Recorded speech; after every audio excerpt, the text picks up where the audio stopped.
আজকে আমাদের আচরণের দুঃখজনক বাস্তবতা নিয়ে কিছু কথা বলবো। সাবজেক্টটা একটু কঠিন, তো সহজ করার চেষ্টা করব। আমরা যখন ছোট থাকি তখন আমাদের শৈশব একঘেয়ে লাগে, চিন্তা করি কখন বড় হব। আবার যখন সেই শৈশব চলে যায়, আমরা বড় হয়ে যাই, তখন আফসোস করে বলি যে আমাদের শৈশবটা কতই মধুর ছিল।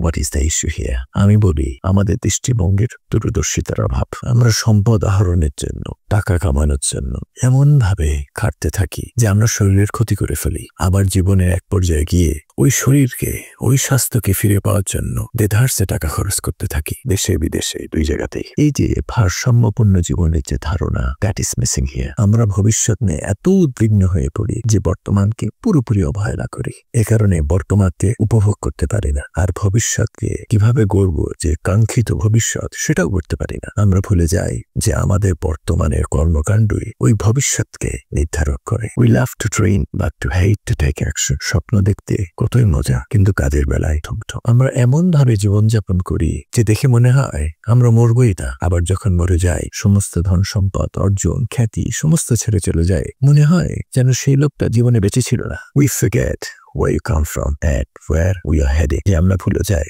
কোথা থেকে আসছি, কোথায় যাচ্ছি। Now the question is, what is missing in this psychological phenomena? Clarity in pondering. পরিষ্কারভাবে চিন্তার অভাব।